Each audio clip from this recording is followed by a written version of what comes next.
1977 පාලනය බාරගත්ත ජේ.ආර්. ජයවර්ධන මහත්තයා විවෘත ආර්ථික ව්‍යවස්ථාව ලංකාවට ඉදිරිපත් කරා.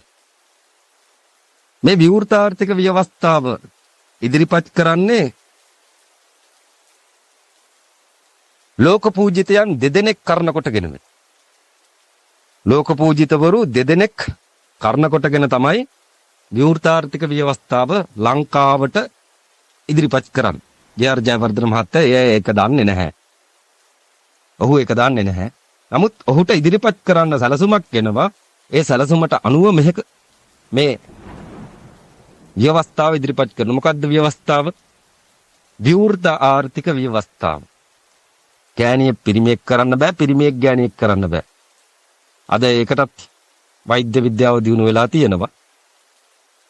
පිරිමියෙක් ගෑණියෙක් කරන්න පුළුවන් හැකියාව ගොඩනගලා තියෙනවා. ගෑණියෙක් පිරිමියෙක් කරන්න බැරුව ඇති කියලා මට හිතෙනවා. පිරිමියෙක් ගෑණියෙක් කරන්න පුළුවන්, ගෑණියෙක් පිරිමියෙක් කරන්න බෑ. එකක් අඩු වෙලා තියෙනවා.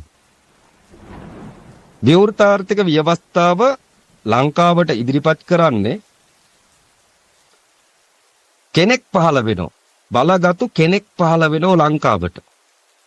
එයා පහළ වෙන්නේ 1978ත්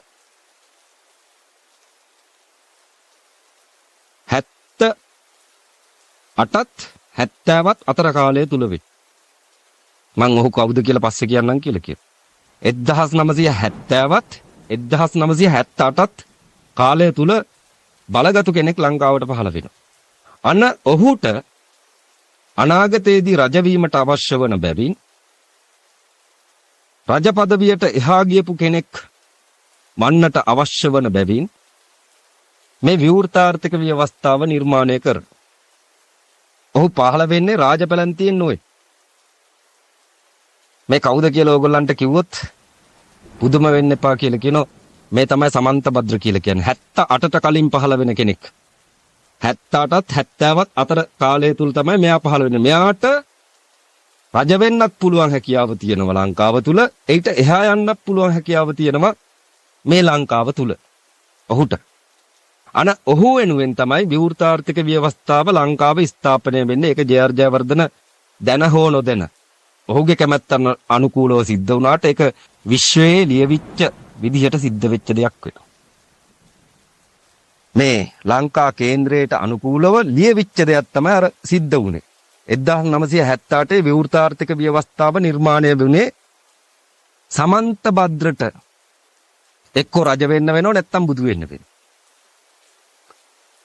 මේ සමන්ත භද්‍ර කියලා කියන්නේ පූර්ණ පාරමිතා එකතු කරගත්ත කෙනෙක් නොවෙන. එදා ආනන්ද බලංගොඩ ආනන්ද මෛත්‍රී ස්වාමින් වහන්සේ නාඩි වාක්‍ය තුල මෙසේ සඳහනක් කරනවා.